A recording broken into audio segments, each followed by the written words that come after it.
The other question that I did have for you, Viraj, is you worked in two different domains, right? And this one was for a fairly long period of time. Then you jumped into a completely another domain like e-commerce. So, would you be able to tell us what was one technology challenge that you faced that you'd like to talk about, and how did you, overcome that, or what was the solution you found? It'll really help a lot of our young viewers to relate to problems that they would face and how do they overcome. Yeah. Yeah, I think I went from a consumer product like Adobe Reader Yeah. to something that's getting used by millions of consumers at the same time. So it's a little subtle difference where at Adobe we would take months to innovate and try and do research and design and come up with a consumer feature which the consumers would just love to use. Whereas over here, it's how we can make sure that we are able to take care of the kind of scale that we're dealing with. So Amazon, if I look at whatever we've shared as a public number, the numbers were, I think a couple of months ago, was around 3.5 billion packages in a year.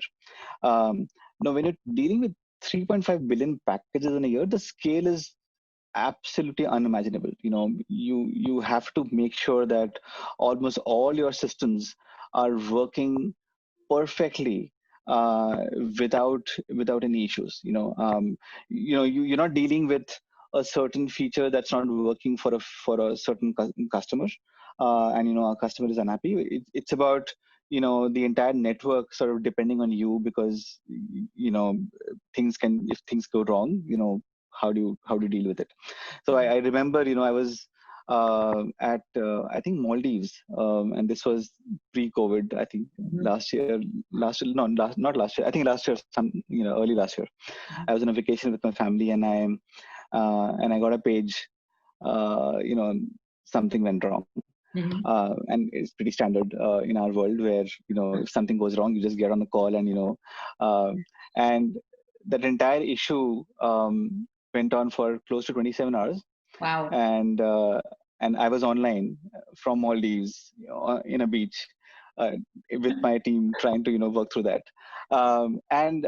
It's so the level of responsibility that we have to incur in a space like this, where you're dealing with a network of such huge scale, and there are millions and millions of consumers across the world depending on your tech.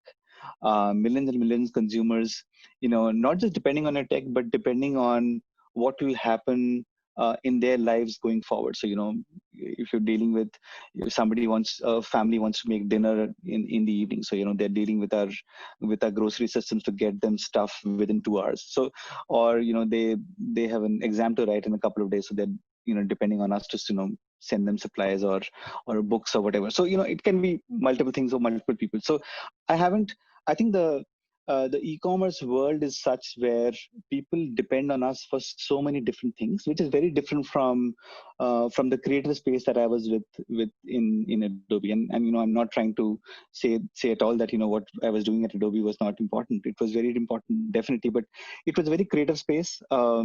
People were interacting with my product or my software in a very different manner, whereas in the e-commerce space, it's very different. There's somehow I feel like I'm part of their lives in a lot of sense, in some sense, that and that's why the level of responsibility, because of the scale, is very different.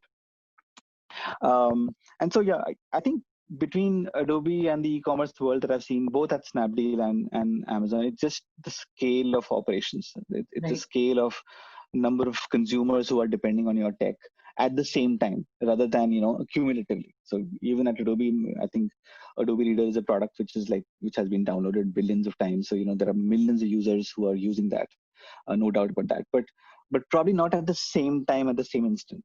I think it's that difference that it's really telling, and that makes your job super tough, as well as super gratifying. That so many people depend on you, and it's fun, definitely fun.